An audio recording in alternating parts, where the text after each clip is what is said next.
കാമുകനൊപ്പം ഇറങ്ങിത്തിരിച്ച യുവതിയെ ഭർത്താവ് GPS ട്രാക്കറിന്റെ സഹായത്തോടെ പിടികൂടി. ഭാര്യയെ നിരവധി തവണ വിളിച്ചിട്ടും ഫോൺ എടുക്കാത്തതിനെ തുടർന്ന് സ്കൂട്ടറിന്റെ GPS ട്രാക്കറിന്റെ സഹായത്തോടെ ഭർത്താവ് യുവതിയെ കണ്ടെത്തുകയായിരുന്നു. പഞ്ചാബിലെ അമൃത്സറിലായിരുന്നു സംഭവം. രവി ഗുലാത്തി എന്നയാളാണ് തന്റെ ഭാര്യയെ ഹോട്ടലിൽ നിന്ന് കാമുകനൊപ്പം പിടികൂടിയത്. രവിയും യുവതിയും തമ്മിൽ 15 വർഷങ്ങൾക്ക് മുമ്പാണ് വിവാഹിതരായത്. കഴിഞ്ഞ ദിവസം വൈകിട്ട് രവി ഭാര്യയെ ഫോണിൽ വിളിച്ചെങ്കിലും മറുപടി കിട്ടിയില്ല. 10-15 തവണ വിളിച്ചിട്ടും മറുപടി ഉണ്ടായില്ല. ഇതോടെയാണ് സ്കൂട്ടറിലെ GPS ട്രാക്കർ ഉപയോഗിച്ച് ഭാര്യയെ കണ്ടെത്താനാകുമെന്ന് രവി മനസ്സിലാക്കുന്നത്. ഉടൻ തന്നെ ട്രാക്കർ പരിശോധിച്ച് പിന്തുടർന്നു. സ്കൂട്ടറിന്റെ ലൊക്കേഷൻ ഒരു ഹോട്ടലിന്റെ പാർക്കിങ്ങിലാണ് എത്തിയത്. അവിടെ രവി തന്റെ ഭാര്യയെ കാമുകനൊപ്പം കണ്ടെത്തി. 2018-ലും ഭാര്യയുടെ മറ്റൊരു ബന്ധം ഇയാൾ കണ്ടെത്തിയിരുന്നു.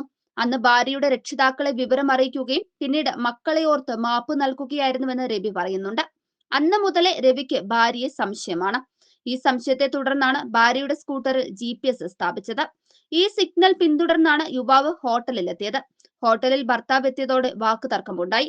ഇതോടെ തനിക്ക് ഭർത്താവിനൊപ്പം പോകാൻ താല്പര്യമില്ലെന്നും സ്വന്തം വീട്ടിലേക്ക് പോകണമെന്നുമാണ് യുവതി ആവശ്യപ്പെട്ടത്.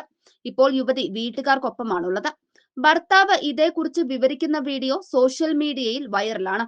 മാധ്യമപ്രവർത്തകയും സംവിധായികയുമായ ദീപിക നാരായൺ ഭരദ്വാജാണ് ഈ വീഡിയോ എക്സിൽ പങ്കുവച്ചത്. ഇനി അവൾ ഭർത്താവിനെതിരെ മാത്രമല്ല അയാളുടെ മുഴുവൻ കുടുംബത്തിനെതിരെ വ്യാജ സ്ത്രീധനം തുടങ്ങിയ കേസ് ഫയൽ ചെയ്യും. പോലീസ് സന്തോഷത്തോടെ ആ കേസ് രജിസ്റ്റർ ചെയ്യും. കോടതി അവൾക്ക് ജീവനാംശം നൽകും. കാരണം അബലയായ സ്ത്രീയാണ്.